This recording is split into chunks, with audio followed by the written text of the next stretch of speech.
What's up, y'all? Welcome back to the channel. My name is Corey, and the Jaguars fall to the Green Bay Packers 30-27 today and fall to 2-6. And, it's difficult watching this team sometimes. There's a lot of incompetence.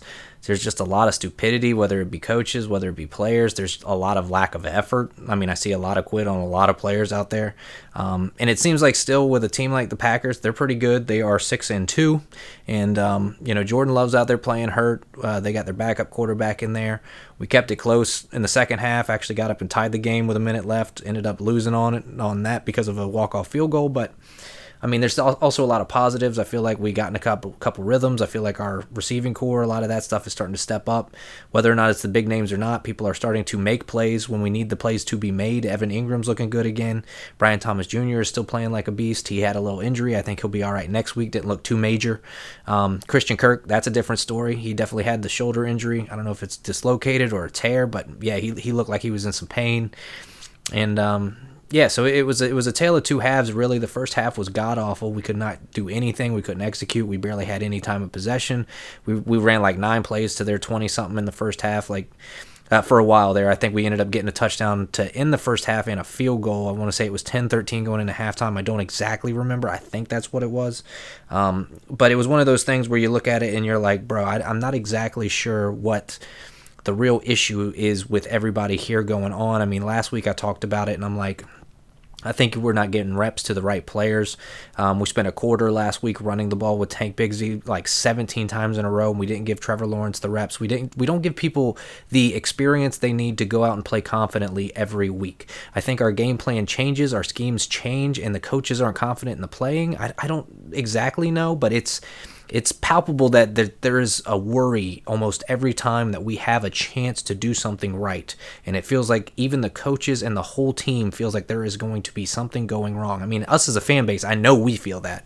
But it doesn't feel like we have momentum. It doesn't feel like we play free and that we're having fun out there. It feels like we are much more worried about playing perfectly so that we can win the game, hopefully just by barely scraping by, than it feels like when you watch a team like the Detroit Lions, who are just out there playing so free and they're just terrorizing their opponents. They're just scoring at will, and it's much, much more refreshing to watch a team like that, because the Jaguars will just want to give you a fucking heart attack, man. So if you start at the beginning of the game, again, we had a couple 3-and-outs. Not much going down. Green Bay went out and scored, at the beginning of the second quarter, and went out, kicked 2 field goals after that, and we finally got a touchdown and a touchdown with a couple minutes left in the half. I think they went down, got a field goal. We went down and got a field goal to end the half, and I was pretty happy with that. I was like, okay, at least it's a 3-point game right now. We're playing Green Bay, but Jordan Love was hurt. Jordan Love is like hobbling around. Like, he can barely walk. He can't run. He's got like an obvious groin issue, so first off, that's what got me, is I'm like, Ryan Nielsen, you need to be bringing pressure, bro. But our defensive line, again, I say this every week, it looks like Josh Hines-Allen drinks NyQuil before the fucking game, man. It's pathetic. We paid this dude. He looked great last year. Sure enough, we pay him. Now he looks like shit again. I hate that so bad. That's immediately, for me, a sign that we should just get rid of him. That means these guys are playing for money. They're not playing for a Super Bowl. They're not playing for pride. They're 100% playing the game for money. They just want to get money so they can go hang out with their family. And once that's the deal, I'm out on that person. I'm like, we're here as a fan base dedicated for decades to these teams because we want to see them actually go out and win a Super Bowl. And when we want that more than the players, and the players are making millions of dollars, I'm out, man. Checked out on that motherfucker. At least Trayvon Walker is getting a little bit of pressure. He's not looking bad. He's not looking amazing, but he's looking all right. He's getting some plays. And today, it's the mistakes in the wrong moments for us that I think ruined us, right? So, again, we get a interception. Jarrian Jones with his first interception. Looked great. Great jump on the route. Little momentum going our way. 2 plays later, what happens? Trevor throws it right back to Green Bay in our territory. It's an automatic field goal still. And sure enough, they go down and get a touchdown. I think that was Josh Jacobs' first touchdown. And it's like, okay, that's too easy. You literally gave it back to them. And they just take the momentum right back. And then sure enough, we go down. I think we got a touchdown. That was when Trevor actually got a touchdown on a rush. Which again, you're looking at it like, all right, this is good. I think we held them to 2 field goals. We got that field goal. It's 13-10 going into halftime. But then I want to say it was in the second half. I'm not sure if it was at the end of the first half or in the early parts of the second half. But Trevor ends up getting the ball down on our, in our territory by the 10-yard line and fumbles. And sure enough, that turns into points. So it's like Trevor with 2 turnovers today, man. He's been good, but, that's going back to like ETN week 1. We could have beat the Dolphins if you take away the ETN fumble on the goal line. Like, things like that change games, man. It's one thing you fumble at the 50. It's just a switcheroo for a hot second, and then they punt it back to us. But no, when it turns into points, that changes the game. So that's already painful. And then it's the lack of discipline, too. We can't seem to go out there and execute. We're coming out on the first drive of the first half, 3 and out. First drive of the second half, 3 and out. And we got to be able to execute better than that. We need better play calling schemes. It seems like the first drive or two, really vanilla. Then we start to open it up a little bit, get some kind of redirection and a couple play action things, and it starts to work a little bit better. And it seems like we can actually get down the field a little bit. Whether or not it stalls, that's up to the players. But it seems like at least that stuff starts to work. But then again, dumb things, we shoot ourselves in the foot. I mean, I've never seen a delay of game penalty on a field goal in my life. Like, you got to be extra stupid to do something like that. And sure enough, what did the Jags do? We got that delay of game penalty on a field goal. It's like I've never seen that in my life. So, I mean, I know they're making it a point of interest, whatever. But it's just crazy that the Jaguars figure out new ways to piss off the fan base like every week. Like, we are here. I'm into the game. I mean, I'm in here screaming and yelling. Even my girlfriend's like, what? I mean, it's painful to watch. She even said that. She said, this is painful to watch. And I'm like, it is. But I got faith. Like, the game's not over yet. It's not out of hand. It's a 2-score game, whatever. It's 10 points. All we need to do, kick a field goal here, get a touchdown. And sure enough, we made it a game at the end of the game. I mean, we went down. Trevor got his first touchdown. We kick a field goal. I believe we got a touchdown to Brian Thomas Jr. And, then we were ahead. It was like, 17-13. But then the next drive, we let Green Bay go down the field and score. It's like they just go, oh, you know what? We can't let them think they're going to actually have a chance of winning this game. They go down and score, go up by 3. We can't execute, again, something stupid. Then they go up 27-17. It's like, okay, now we're 2 scores in again. So what do we got to do? We got to go down, get the field goal. Okay, now 20-27. There's a chance, couple minutes left in the game. Go down, hold them. Malik Willis is in the game at this point. Hold them on third down. They're trying to run out the clock. Cool, hold them. Go down. And at this point, Christian Kirk's out. Brian Thomas Jr. is not in the game. We go down with Brenton Strange and Evan Ingram and Parker Washington and actually get a touchdown out of that and tie the game up with like a minute and a half left. And you're thinking, all right, Jaguars, like, you guys are showing it, but this is exactly where you fall apart. And you know what fucking happens? Malik Willis comes out on the second play of the next drive with a minute left in the game and throws a 40-yard pass to motherfucking Jaden Reed, sets him up in field goal position. They run a few more plays. They don't score the touchdown, run the clock out, and kick the walk-off field goal. That's exactly a textbook Jaguars loss right there. I mean, it's textbook. It's like you could almost just call it out and it'll just happen as you think it. I mean, there's only so many ways these things go for us.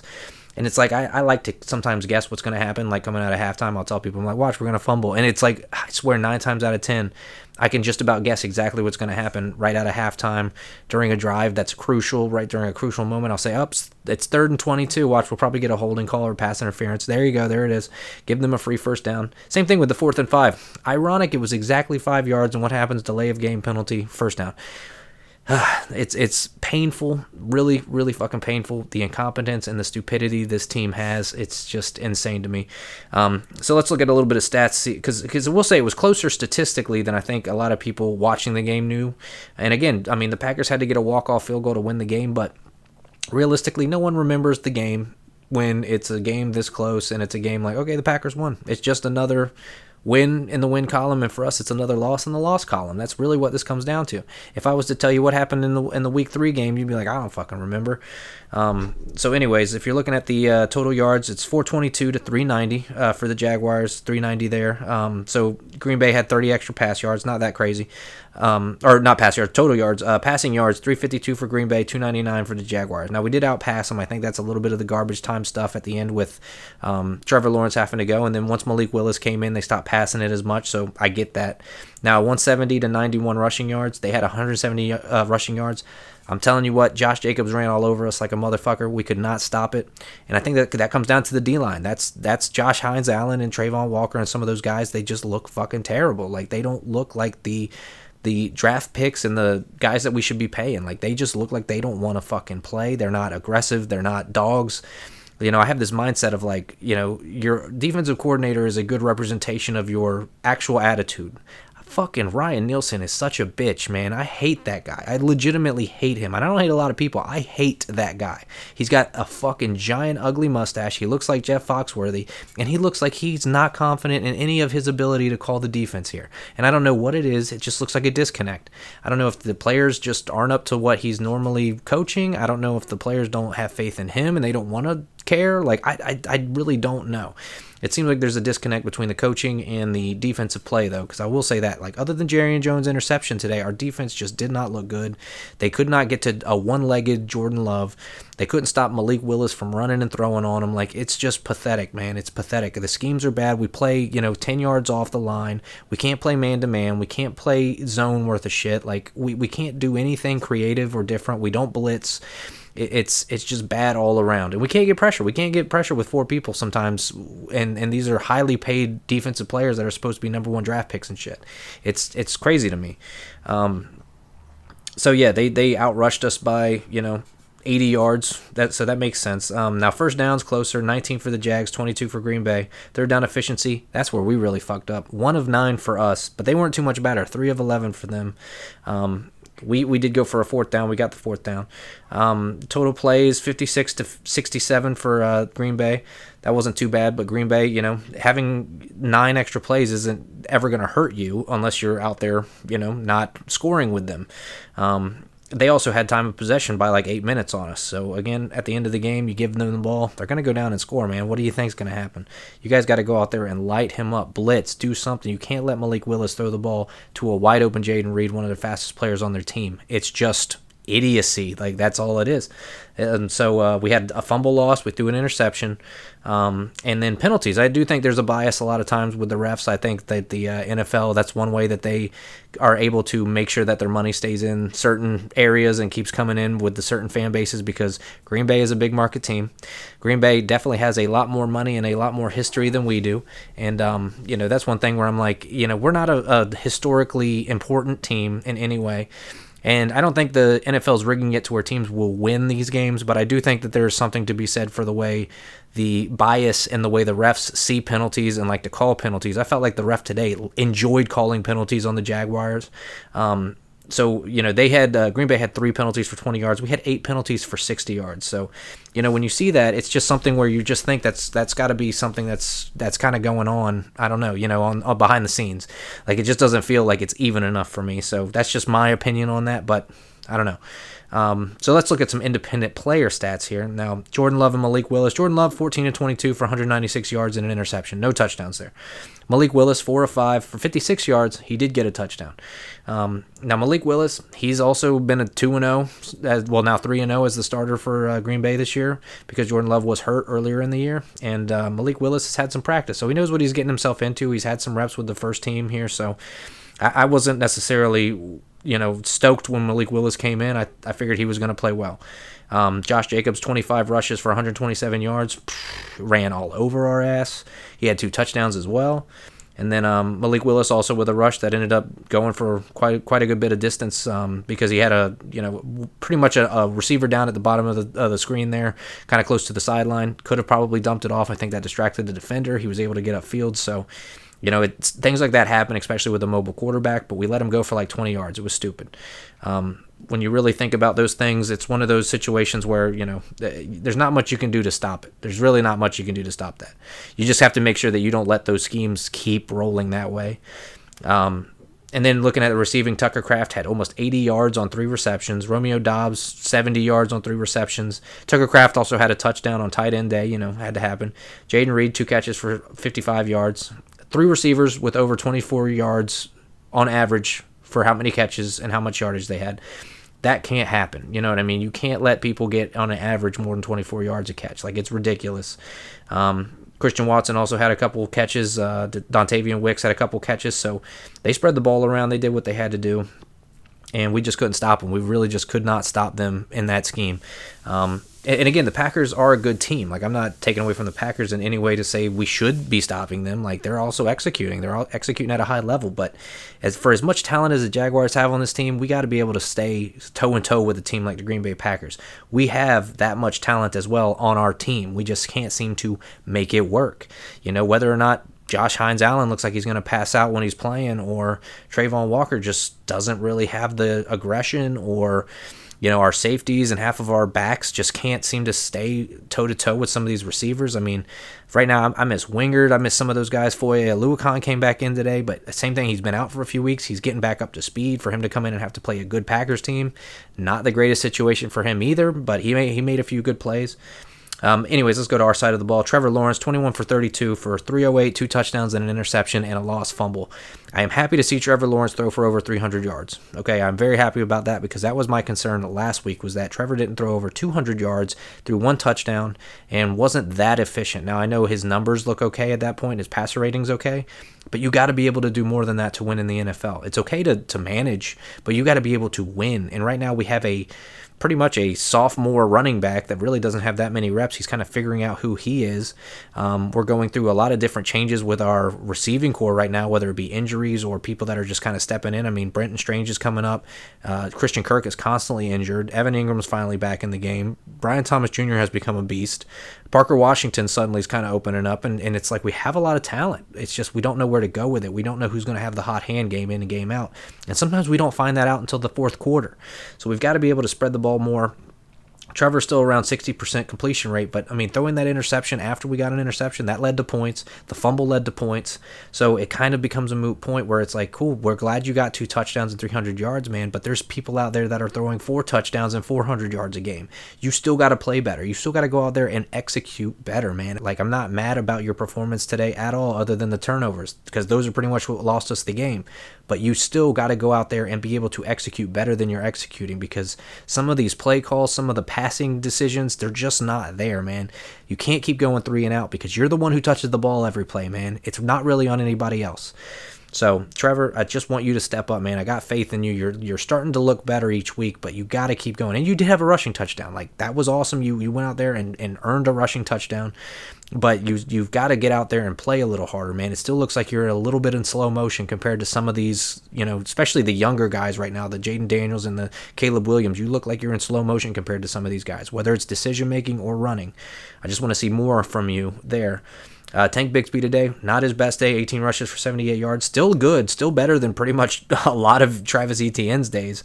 But other than that, I mean, no touchdowns. Like, Tank's been averaging like 2 touchdowns just about every other game he gets the ball and he gets the start. So I'd like to see more from Tank. Again, I kind of banked on Tank having a big day. Didn't really have a big day, but I mean, he didn't play bad.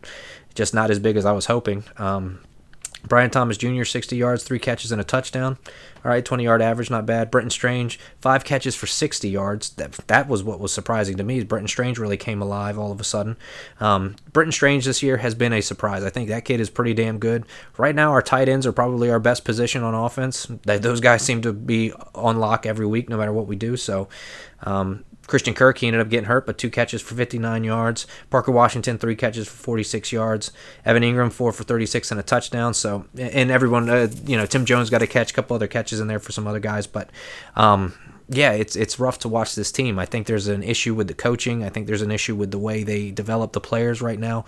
Like, I got a lot of pushback last week when I was talking about, hey, man, you got to have Trevor out there getting the reps against the fucking New England Patriots, man. We're supposed to beat this team. We're playing like we're scared. We want to run the ball 17 times, run out the clock, and not lose this game. The second you start to feel that, another team is going to start to try and sink their teeth into you and push back and fight, because that's what they got left. That's all that they can do at that point. If they're down 2 scores, they're going to try and come back.